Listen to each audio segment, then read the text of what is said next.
Welcome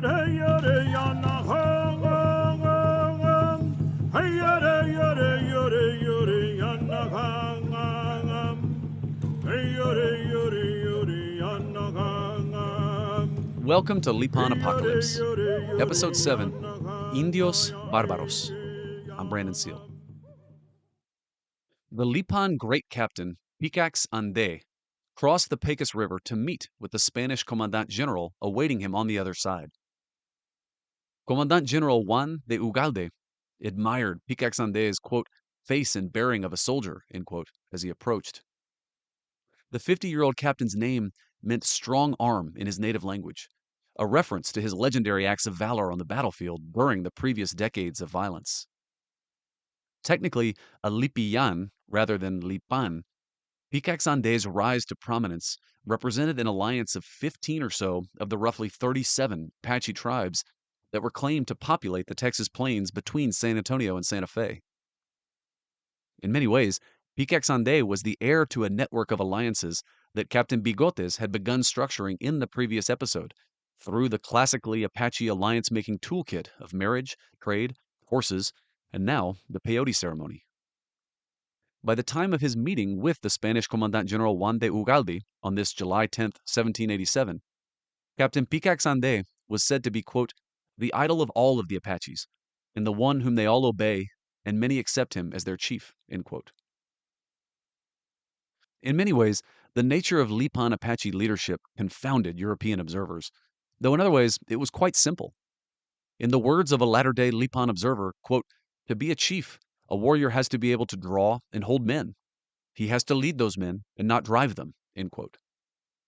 Quote, a great chief is one who supplies the needs of his people, not one who robs them of what they have, end quote. There's occasional references to the elections of Lipan captains, but the historical record suggests a strong hereditary component to it. The idea, however, of Plains Indian politics being unstructured and freewheeling often gets oversold by European observers for whom any type of stateless society was mind-boggling. One of them, for example, would write of the Lipanes that, quote, all of them are free.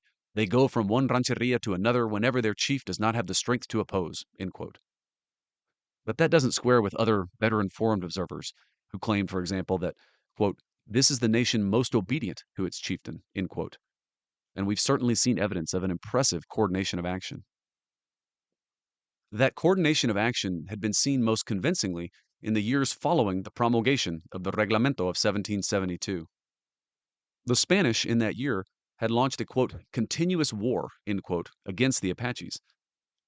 Policy was an unmitigated disaster for the Spanish North American frontier, resulting in the killing of 1,674 Spaniards, the capture of 154, the sacking of 116 haciendas, and the loss of 68,256 head of livestock.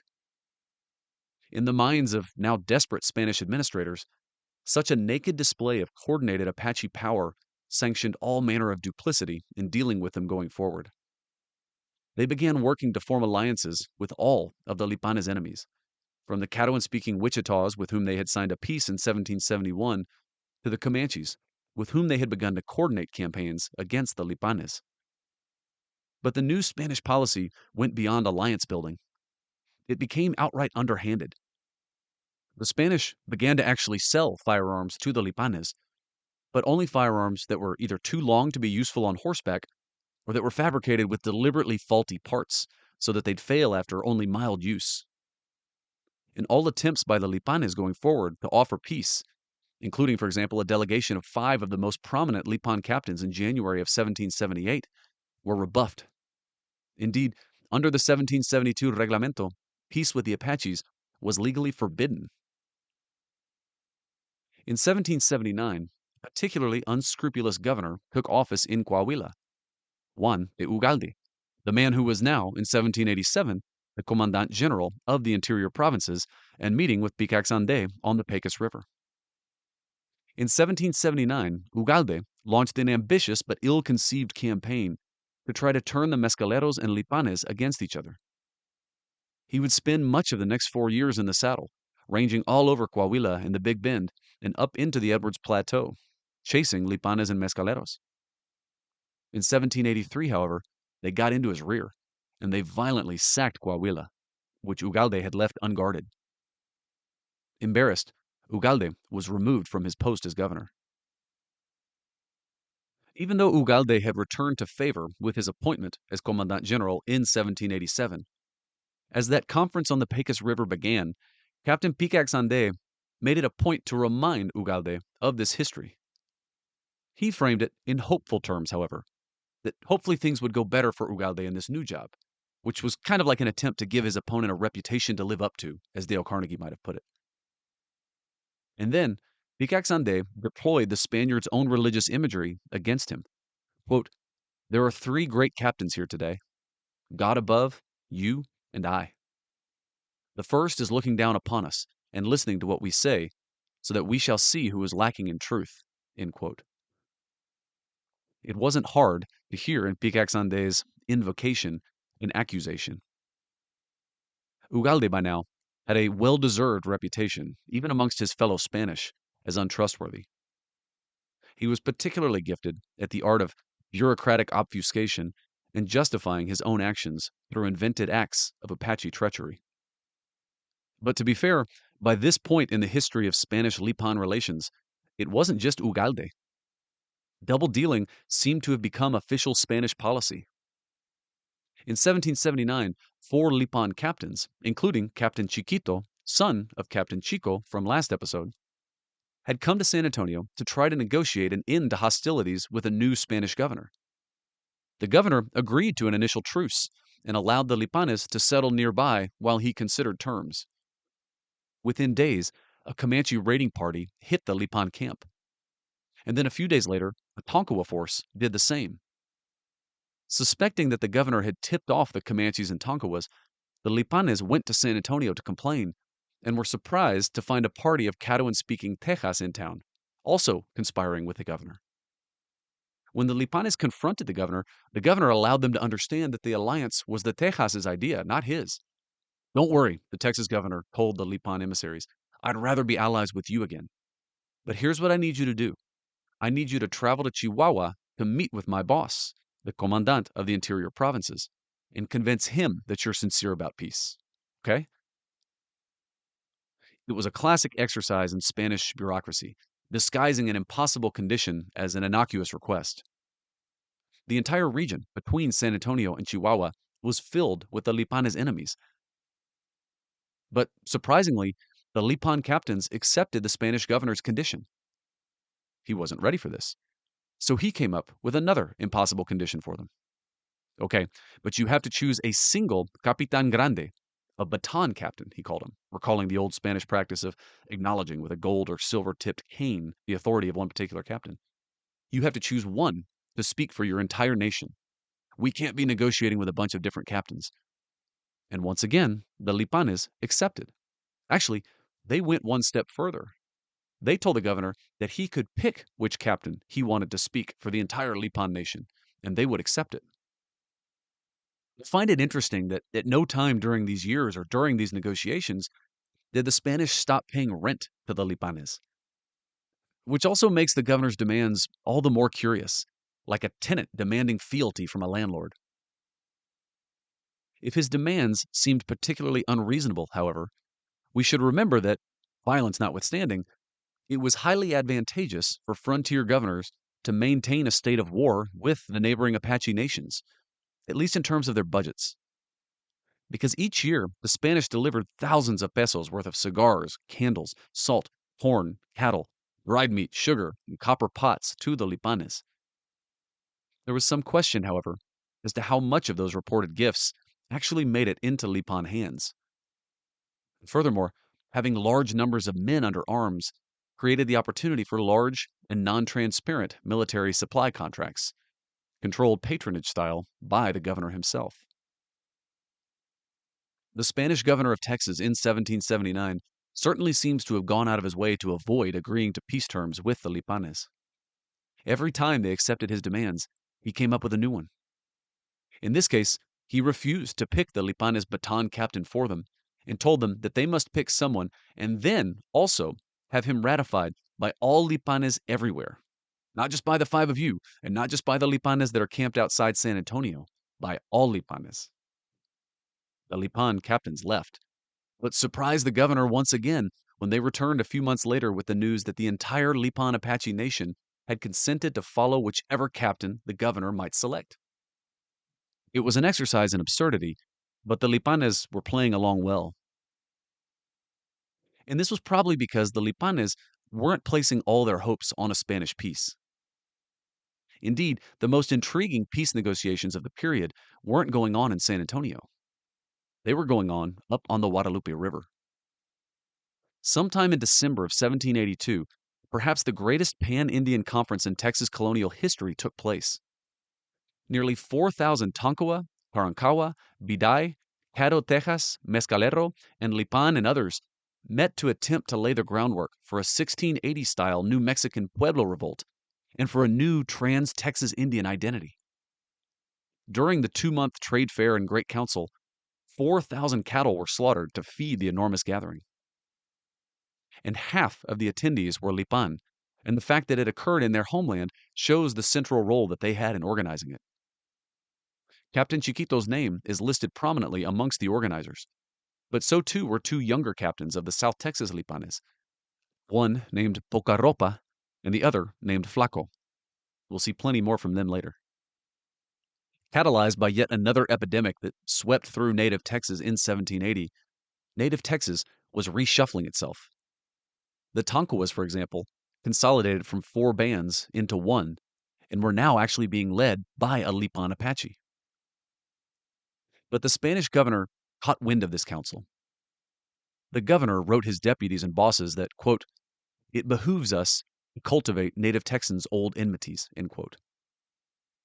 Conspiring with some disaffected Tonkawas, he had their charismatic Lipan leader assassinated, a message to all those who would conspire against Spanish hegemony. And he doubled down now on his efforts to cement the long elusive alliance with the Comanches, who, notably, had not been present at the Guadalupe River Conference. In October of 1785, the Texas governor finally signed a peace treaty with 3 of the most powerful captains of the eastern Comanches. Its main objective was clear. The treaty confirmed that going forward, the Comanches and Spanish, quote, would be the declared enemies of all the Apaches and Lipanes and attempt as much as previously to make war on the latter in such a way that they may be totally exterminated, end quote. The Lipanes registered their displeasure with this new alliance by targeting the 3 Comanche captains for assassination. Within a year, the Lipanes had killed one of the captains and would have killed a second if the Spanish didn't actually kill him first. Picax-Andé, it seems, may have killed the third in a battle in which he killed 4 Comanches personally with a lance, including a Comanche captain wearing a Spanish uniform gifted to him perhaps at that 1785 peace treaty. Anyway, this was the background of Captain Picax-Andé's meeting with Commandant General Juan de Ugalde in 1787 on the Pecos River. It was a supreme act of faith on the part of Picax-Andé to even show up to the conference, given Ugalde's history. The Apaches were alliance makers, however, and their mythology taught them of the necessity of treating with even the most distasteful people. The meeting transpired with little more than pro forma declarations of friendship and only the vaguest promises of peace. Ugalde recognized Picax-Andé as Capitan Grande of the Apache nation, and Picax-Andé accepted Ugalde as his godfather of sorts, now symbolically adding de Ugalde to the end of his name, Picax-Andé de Ugalde. Yet each seemed to realize that they were setting each other up for a contest rather than a collaboration. The next year, in February of 1788, Juan de Ugalde sent a message to Captain Picax-Andé. He told him that he was about to go on the warpath against the Mescaleros. In order to make sure that Picax-Andé's people didn't get caught up in it, he needed the Lipan captain to relocate all 2,000 of his people down to Santa Rosa, Coahuila, modern-day Musquis. And one other thing. Ugalde requested the support of his godson, Picax-Andé, on this campaign against his Mescalero cousins. In much the same way the Spanish governor had a decade prior in San Antonio, Ugalde was imposing an impossible loyalty test on Picax-Andé. The two were engaged now in a high-stakes game of politics and diplomacy, and Picax-Andé matched Ugalde move for move. He accepted Ugalde's invitation, and within a month, he had his entire community marched down into Santa Rosa.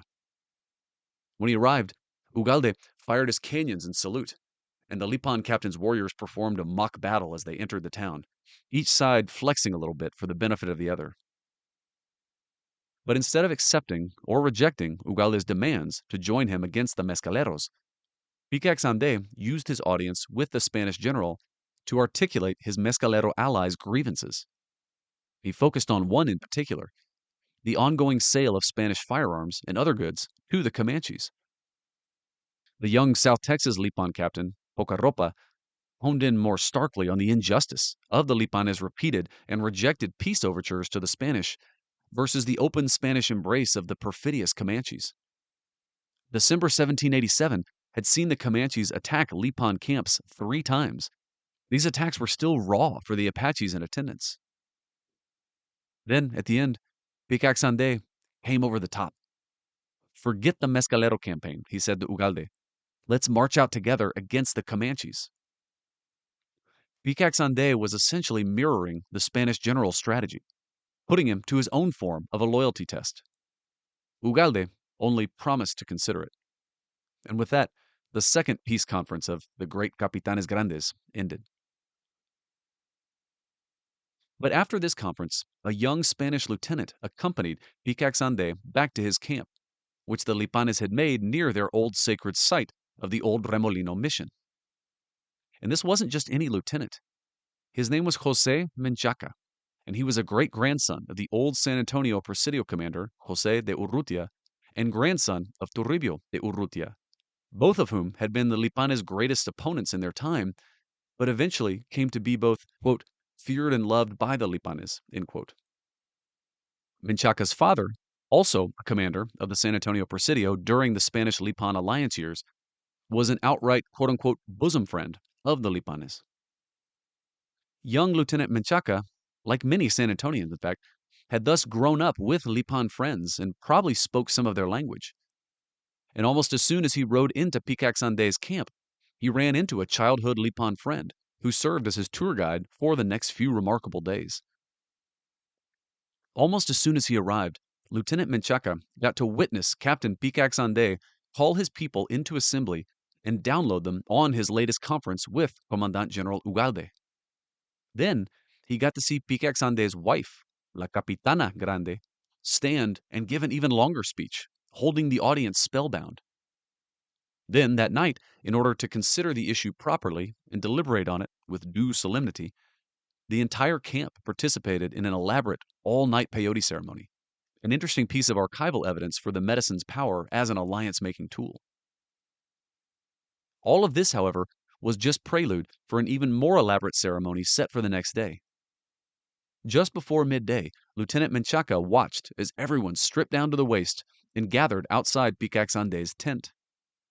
Then, at almost exactly noon, Changing Woman came face to face with Killer of Enemies, which is to say, the moon began to block out the sun. A bell rang from the captain's tent, and for the next hour, the people entered, 4 at a time, offered gifts to the great captain, and then exited with blue paint on their faces. Menchaca was stunned by the elaborateness of it all.